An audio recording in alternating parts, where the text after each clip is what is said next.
At my graduation dinner, the clink of glasses and laughter filled the restaurant as my family and friends celebrated my hard-earned degree. My wife, Sarah, sat across from me, her smile faint, her eyes distant. We'd been married for 3 years, and though things hadn't been perfect, I thought we were solid. The night was supposed to be about my achievement, a milestone I'd worked toward for years. Everyone was toasting, sharing stories, and basking in the moment. Then, out of nowhere, Sarah leaned toward me and whispered, "I wish we'd never met." Her words hit like a punch, sharp and unexpected, leaving me stunned as the chatter around us continued, oblivious to the fracture she'd just caused.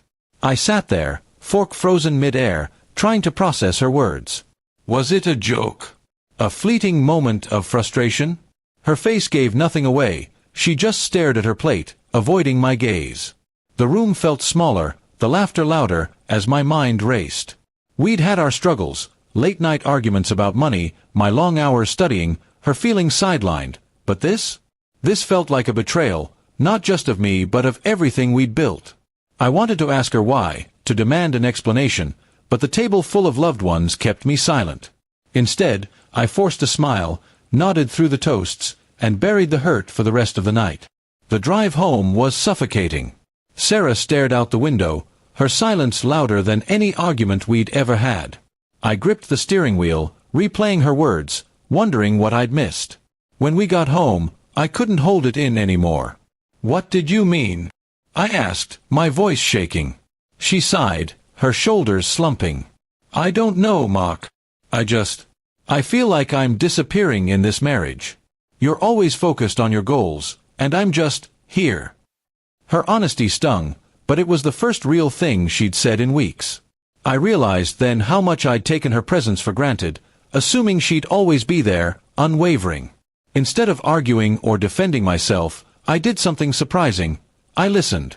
I asked her to tell me more, to let me understand. She spoke for hours, about feeling invisible, about her dreams being pushed aside, about the loneliness that had crept in while I chased my degree. Each word was a mirror, showing me my own failures as a husband. I'd been so consumed by my goals that I hadn't noticed her fading. The guilt was heavy, but so was the clarity. I had to change, not just for her, but for us. The next morning, I woke up with a plan. I called my new job and asked to delay my start date by a week. Then I booked a cabin in the mountains, a place Sarah had always wanted to visit but we'd never found time for. When I told her, she looked skeptical, as if waiting for the catch. "No catch," I said. "Just us, figuring this out." We spent the week hiking, talking, and rediscovering each other. There were no grand gestures, just small moments, cooking together, laughing over old memories, and apologizing for the ways we'd both let things slip. Back home, I made changes that stuck. I set boundaries with work, carved out evenings for us, and encouraged Sarah to pursue her own passions again. She started painting, something she'd loved but abandoned years ago.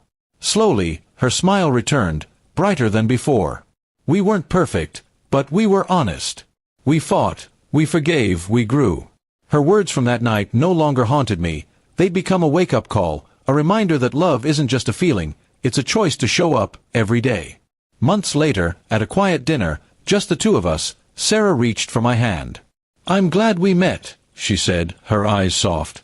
I knew she meant it, not because things were flawless, but because we'd chosen to fight for each other.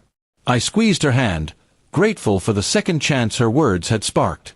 That night at my graduation, her confession could have broken us.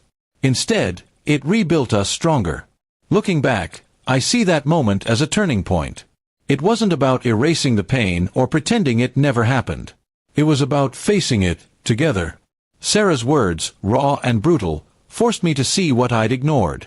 They taught me that love means listening, even when it hurts, and acting, even when it's hard. We're still learning, still stumbling, but we're doing it side by side.